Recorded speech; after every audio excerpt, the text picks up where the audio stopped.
Hello, everyone. Admiral Seabass here. Welcome to my war room in Indianapolis, Indiana. And I have some announcements about Global War 1985. And you can see here I've got the beta map set up in my war room. And man, I am really enjoying this. Specifically, I have Scenario 2 set up on the beta map. I don't have the full Scenario 3. And we'll talk about that later because there are many ways to play this game. You don't have to play the full global game. If you want a shorter game, there are 3 different scenarios available, and we're even working on a 4th that's the shortest of all. So I had a couple purposes in making this video. I want to make a few announcements about Global War 1985 and where we're going next with it.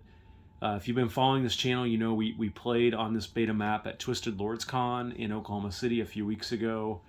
It was a big success. Lots of fun was had. Of course, we had some amazing people there like Captain G, Ozark Outpost, Knights Templar, Board Gaming Bro, Flak 88, and other friends as well. They're playing the game.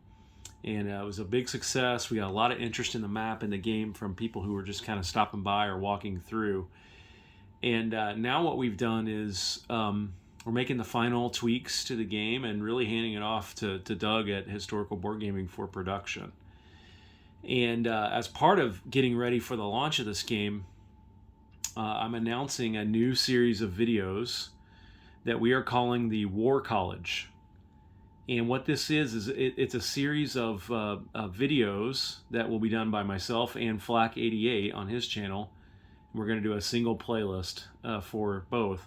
But the War College is going to teach you how to play this game and teach you about the concepts and the units in this game. What I'm going to do is I'm going to be doing a solo playthrough of Scenario 2, but I'm not going to film play-by-play. Instead, as I'm going through my solo playthrough, I'm going to stop and teach you concepts of the game as I'm playing through Scenario 2. And what Flak 88 is going to do is he's going to teach you about the units in this game, the unit groups and the unit classes, the capabilities of the units, and any special rules for the units. And at the end of the day, the War College will be a real video encyclopedia of you that will help you get into this game and start playing this game faster. So that's the first thing I'm going to do. And before I make the second announcement, I'm going to move over here and show you a different part of the board here, more in Central Europe. So the second announcement I want to make is that Flak 88, Captain G, and Knights Templar all have these beta maps.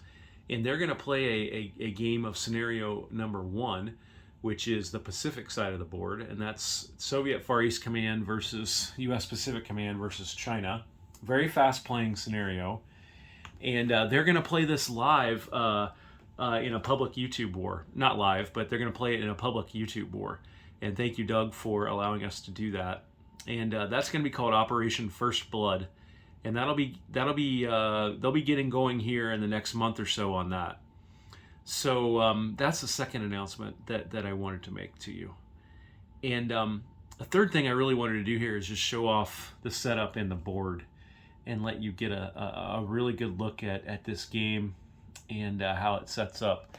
So let's move up here, kind of give you a different view here of England and some of the forces. You can see here the U.S. starts with light infantry and a fighter up here in Iceland. NATO starts with 2 attack helicopters on ASW Air Patrol up here in what we call the GI-UK Gap. NATO starts with a big navy here right off the east side of England. They also start with a big navy here in the Mediterranean as well. And you can see here that in Central Europe, forces of the Warsaw Pact here, which really square off against NATO. Warsaw Pact starts with a decent amount of units, but a lot of them are of lower quality. And so they really need to build up the quality of their forces. NATO actually starts with more units overall, but they're more spread out. And NATO not only has to fight off any Warsaw Pact advance here in Central Europe and in the Balkans, but also any Soviet advance here into the Turkey region and any Soviet advance up here through the Nordics. And so there's that. And then we have down here in Africa. In the random events, Libya features in 2 of the 3 Warsaw Pact random events. Of course, down here in Angola, South Africa, that can get hot as well.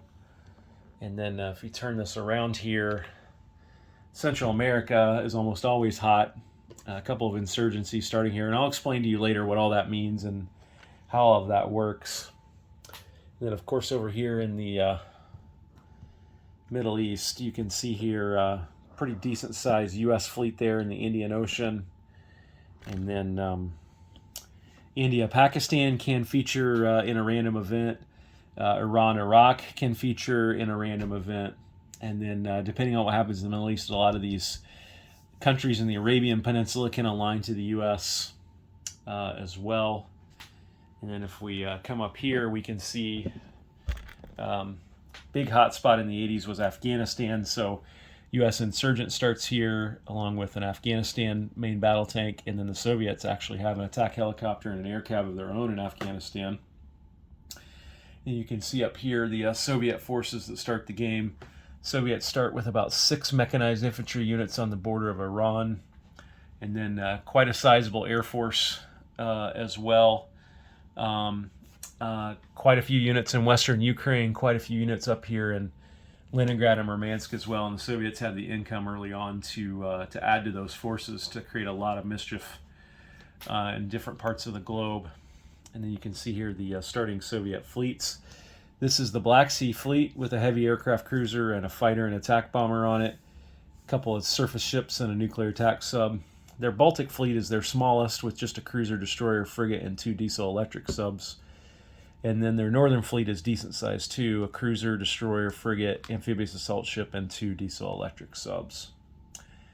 And so, yeah, it's a lot of fun, guys. And again, the purpose of this video was to announce the War College, which will be a series of videos that Flak 88 and I will do to teach you how to play this game. And then also Operation First Blood between Captain G, Knights Templar, and Flak 88 coming out here starting in about a month.